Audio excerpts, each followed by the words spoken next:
Residents of a tiny village in eastern Romania have managed to stop a U.S. oil giant exploring for shale gas near where they live, at least for the moment. The demonstrators are now refusing to leave the drilling site, despite a heavy police presence saying the controversial extraction method could permanently damage the environment. Lucy Kafanov has the details.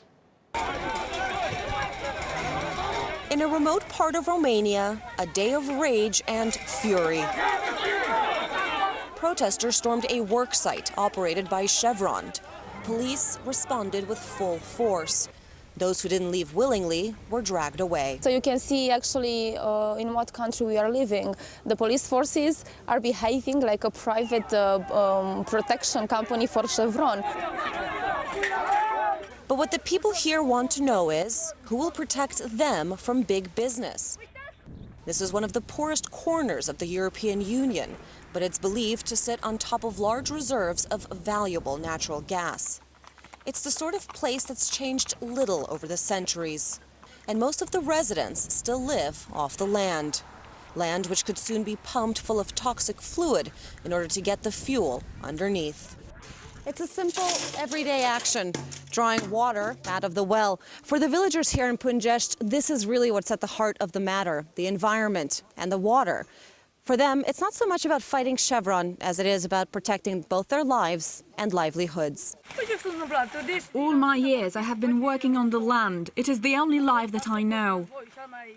Doina Deju isn't your typical sort of protester. A farmer all her life, she and her husband were also some of the first villagers to speak out against Chevron's plans to drill for natural gas in their community.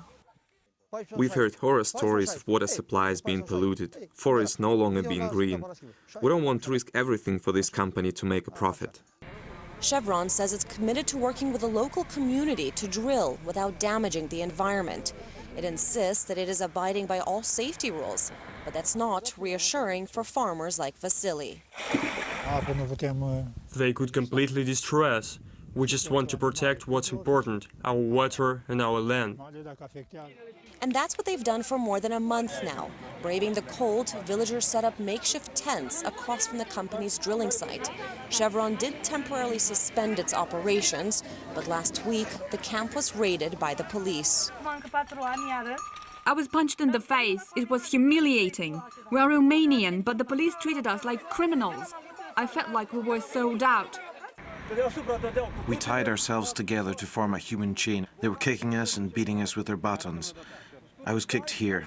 There's another villager who is in hospital now because of how hard they hit him in the stomach. And on Saturday, more violence. What began as a peaceful demonstration was broken up by force. Another arrest. The protests are at an end, but demonstrators continue to get taken away in this car. In some ways, it's a case of David versus Goliath, a tiny Romanian village fighting to get an energy giant Chevron off of its land. But despite the arrests, despite the protests, and despite the clashes, the Chevron trucks are already here, and the work looks set to go on. Reporting in Pânjești, Romania for RT, I'm Lucy Kafanov.